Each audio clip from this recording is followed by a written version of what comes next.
dans les épisodes précédents. Vous visez en regardant dans la mire au-dessus de l'arbre. Et quand tout est aligné, Ma planète d'origine se trouve dans une zone juste à côté du fond diffus cosmologique. le Carian 3 ne semble pas s'être écrasé dans le coin. Il n'y a aucune trace de fumée, aucune trace d'accident. Au fil de nos discussions, j'ai acquis la certitude que ses ancêtres étaient originaires de la Terre et qu'ils étaient probablement romains. Il me parle parfois des légendes de son peuple, de ses dieux, et bien que toute cette mythologie ait évolué avec le temps, cela ne fait aucun doute. Et maintenant, Vous trouvez pas ça bizarre? Que le jeune Romain réapparaisse après plusieurs mois d'absence, juste après que nous ayons retrouvé le docteur? Simple coïncidence. Il a besoin d'aide, il vient demander à quelqu'un à qui il a confiance. C'est tout. J'aurais bien aimé les accompagner. J'aime pas rester sans rien faire. Ça me perturbe de vous voir sans votre arme. Je vous reconnais pas. C'est mieux ainsi, j'en suis convaincu. Même si je peux pas expliquer pourquoi. Si vous le dites. Bon, je m'ennuie. Et Désolé, monsieur Liam, mais tant qu'à faire de ne rien faire, autant continuer à étudier cet arbre.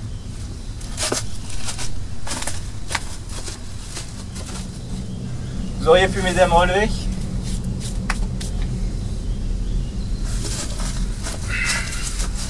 Allez.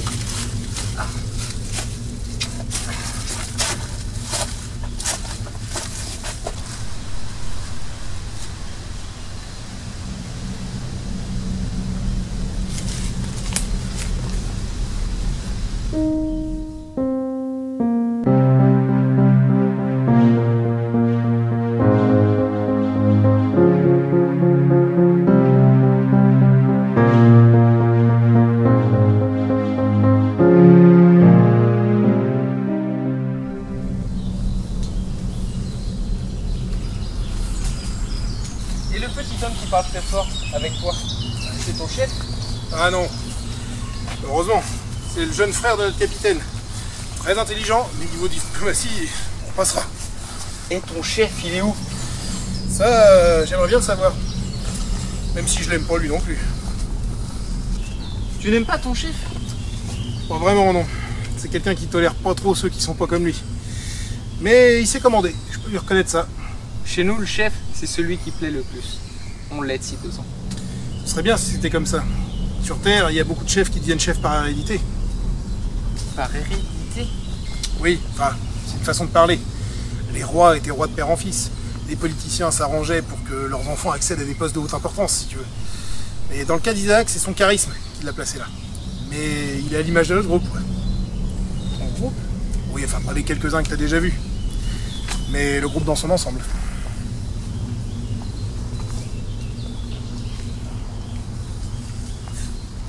Disons que, pour faire simple, c'est un groupe raciste. Ils n'aiment pas ceux qui ne leur ressemblent pas. Comme moi? Non, pas comme toi t'es humain. Je comprends pas. Pour t'aider à comprendre, je vais devoir t'expliquer 2-3 petites choses. Comment dire? Tu vois les étoiles dans le ciel. La nuit, bien sûr.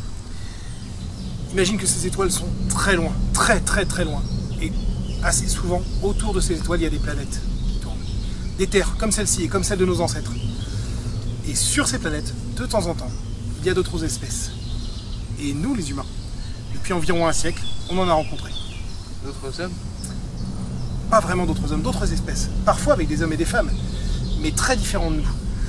Les habitants d'Andoria, par exemple. Ils ont la peau bleue comme le ciel et des antennes sur le front. J'aimerais bien les rencontrer. La peau bleue? Ça doit être amusant.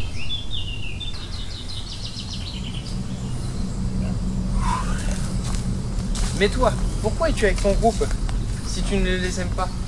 Pourquoi avoir traversé le ciel? Ils avaient besoin d'un médecin, tout simplement. Ils partaient vers une nouvelle planète. Il y avait des enfants, il y avait des vieillards, des gens qui avaient besoin d'être soignés, alors j'ai suivi. Et on s'est retrouvés là. Mais tu les aimes, les autres espèces. J'ai rien contre. Et puis on apprend beaucoup de ces nouveaux voisins. Mais bon, après c'est comme avec les humains, hein. Il y en a qu'on préfère à d'autres. Non, ce chemin. Tu ne l'avais jamais vu avant? Non, je ne l'ai jamais vu. Tu verras. Elle a des expressions bizarres, un peu comme toi. Et elle est habillée avec des objets magiques. Pas magique, Manius. Je t'ai déjà dit. Ce sont des outils technologiques. Enfin bon, elle a des objets magiques jusque sur les dents.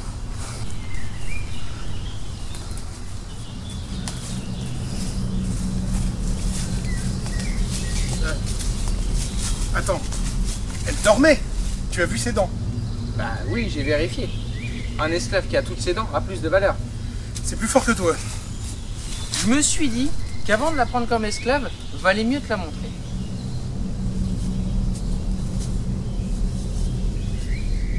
C'est celle-là, là-bas.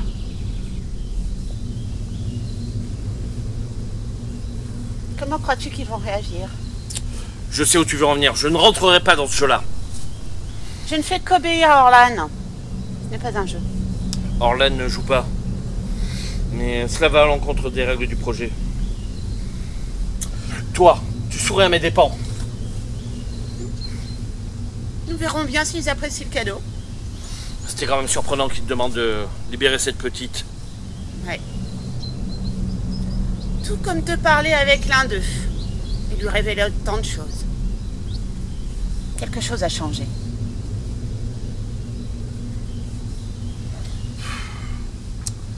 Ça me plaît pas.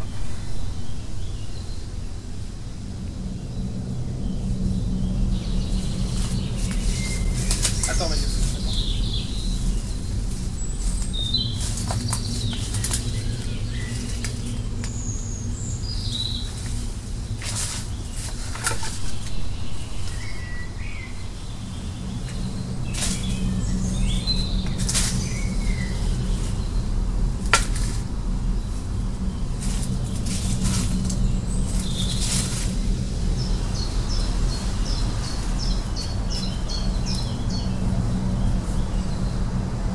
Je te ferai pas de mal, n'aie pas peur. Je suis Dr. Terak. Où suis-je là? Écoute, on parlera mieux sans ça, d'accord?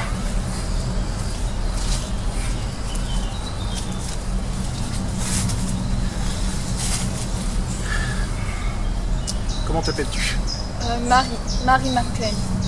Terak, c'est votre nom ou votre propre nom? C'est un peu compliqué, je t'expliquerai ça plus tard. Eh bien, excuse-moi Marie, mais avant de répondre à tes questions, il va falloir que tu répondes aux miennes.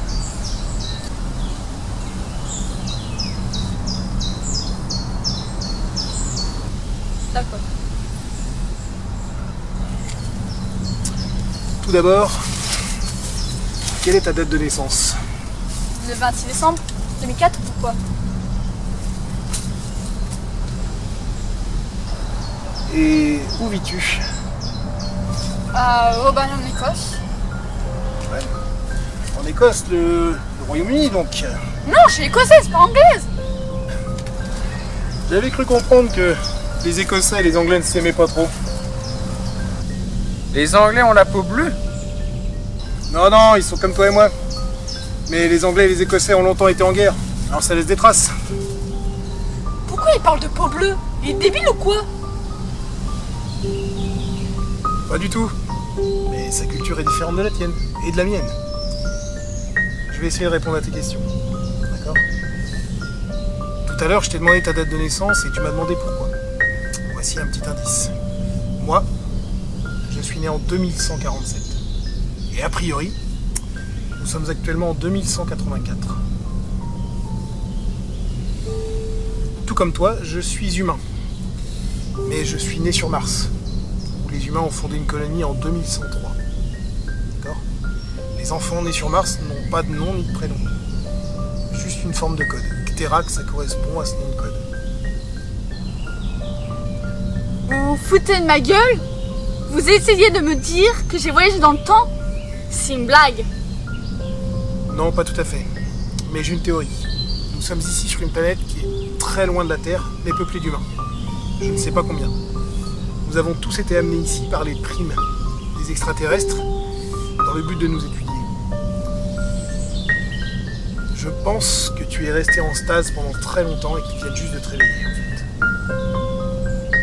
Si ma théorie est exacte, cela signifie que ta famille, tes amis, tes proches, tous tous sont morts depuis très longtemps déjà.